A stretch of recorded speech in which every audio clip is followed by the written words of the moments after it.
obbolummaa jenne wanti nu waywaannu furmaata barbaadu mee wala barbaannu kuwaa micha diiniiti jala hawwaannu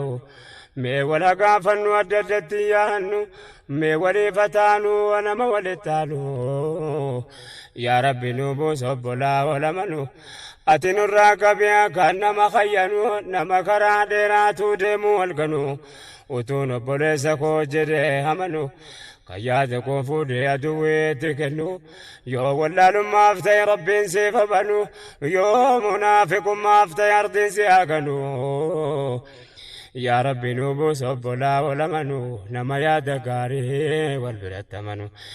kana taanu malee yoomuu keessaan baanu amma waliif yaannu wanti walii dhaabnu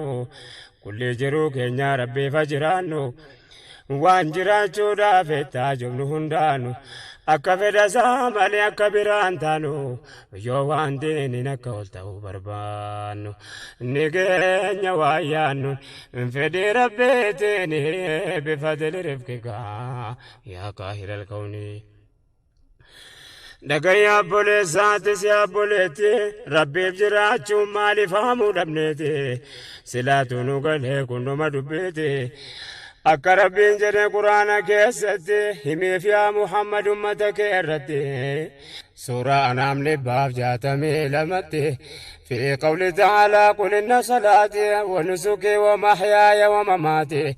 أمثلانك يا فنديو جيكوتي يا نيكو كام نيكو في كل حياتي جرين يكو فامتي التادوتي كوتي ربي بجته دوندي سوچي كوتي يا أمة أمانتي إرقم يا ينكوني بفضل رفقك يا قاهر الكوني ربي بجراچو كنا والله لمحنا فكرة برباچي صحيح كان جچكنا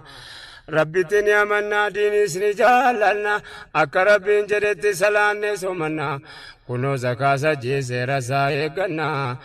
جرين اسلام ما ماليفا جارمنا واجب نركانا هي گچو کو فسينا اكا وان جرين افسيرن كم نتانا اكينا گدنا گادان کوتنا akkaataan horannaa akkaataan tiifannaa maatiif bultii wajjin akkamiin jiraannaa ollaa bitaa mirgaa akkamiin seemannaa akkaataan uffannaa akkaataan tolfannaa akkamitti ahlee firooma fufannaa akkamitti hawaasaa wajjiniin jiraannaa namoota wallolan akkamitti araarfannaa jaani bahundaafuu seera gahaa qabnaa kana mooheenyu dhowwee jettu yaa jaranaa utuu kanan tolchee maal waan biraa kaafna kana walee daamna as jirti dubbeeni